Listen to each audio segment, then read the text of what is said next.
বন্যায় বাংলাদেশের অবস্থা এখন শোচনীয় বলা যেতেই পারে। এটি স্মরণকালের সবচেয়ে ভয়াবহ বন্যা। আর এই বন্যায় এখন দুর্বিষহ জীবনযাপন করছে বন্যা দুর্গত এলাকার মানুষ।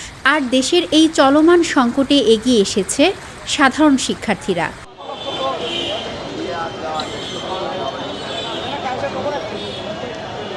আজ শনিবার সকাল থেকেই বগুড়ার প্রাণকেন্দ্র সাতমাথায় শিক্ষার্থীদের ত্রাণ সংগ্রহ করতে দেখা যায়। এ বিষয়ে শিক্ষার্থীরা জানান, নগদ টাকার সাথে বিপুল পরিমাণে চিরা মুড়িসহ শুকনো খাবারও জমা হয়েছে সেখানে। আমাদের এই উদ্ধৃত পরিস্থিতিতে আমরা চাচ্ছি যে বন্যা কবলিত মানুষদের পাশে দাঁড়াতে। এর ধারাবাহিকতায় আমরা গতকাল সকাল থেকে বিভিন্ন জায়গা থেকে আমরা বন্যার্তদের জন্য সহযোগিতা এবং অনুদান সংগ্রহ করছি। আমাদের গতকাল আর্থিক সহযোগিতা আমরা পেয়েছি হচ্ছে 2,20,590 টাকার মতো। আর আজকে অলরেডি চলছে, বিভিন্ন জায়গায় আমাদের ভলেন্টিয়াররা গিয়েছেন আর্থিক সহযোগিতা নেওয়ার জন্য এবং মানুষজন আমাদের এখানে বিভিন্ন ত্রাণ সামগ্রী পৌঁছিয়ে দিচ্ছেন।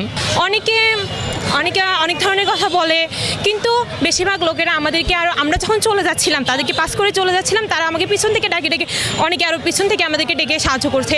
এই জিনিসটা আমাদের কাছে খুব ভালো লাগছে। 2,20,590 টাকা, এটা আসছে নগদ টাকা। এছাড়াও আপনারা দেখছেন, হয়তো ফুটেজে দেখতে পাবেন যে এখানে কিছু খাবার আছে, সামগ্রী, শুকনো খাবার, এটা ডোনেশন করছে। কুমহল যারা আছে, যারা এরকম হচ্ছে ছাত্রছাত্রী পরিচয় দিয়ে যারা টাকা উঠায় যদি নিজেরা খেয়ে নেয়, তাহলে তার দায়ভার তার নিতে হবে এবং পরকালে তার এটার বিচার দিতে, মানে এটার বিচার হবে ইনশাল্লাহ। কিন্তু আমি মনে করি যারা এখানে আমরা ছাত্রছাত্রী আছি, কেউ সকাল থেকে যে আমরা কালেক্ট করতেছি, যে টাকাগুলো কালেক্ট করতেছি, এখন থেকে আমরা একটা পানি কেনার জন্য এখান থেকে একটা পয়সা নিইনি, কারণ এটা আমাদের হচ্ছে বন্যার্ত মানুষের জন্য। আমরা শুধু এটাকে পৌঁছে দেওয়ার দায়িত্ব হিসেবে আছি।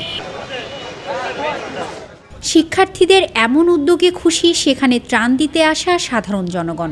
বিভিন্ন ইউটিউবের মাধ্যমে দুর্গত এলাকা দেখে মানুষের অসহায় অবস্থায় তারা যেভাবে জীবনযাপন করতেছে, এটা অমানবিক অবস্থা।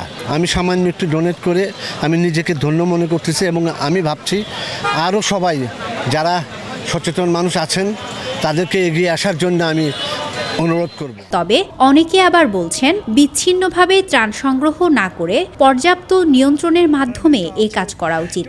জিজ্ঞাসা করলাম, আমরা সাধারণ শিক্ষার্থী। এখন সাধারণ শিক্ষার্থী বলতে কারা? অনেকগুলো সাধারণ শিক্ষার্থী আছে। এই অস্পষ্টতা থাকলে চলবে না, এটা সুস্পষ্ট সুশৃঙ্খল হতে হবে যে অসহায় এই ত্রাণটা যেন অসহায় মানুষের কাছে পৌঁছায়। এই জন্য আমের একটা সুশৃঙ্খল একটা ব্যবস্থাপনা দাবি। স্মৃতি সঞ্চয়িতা অর্থী, দৈনিক করতোয়া।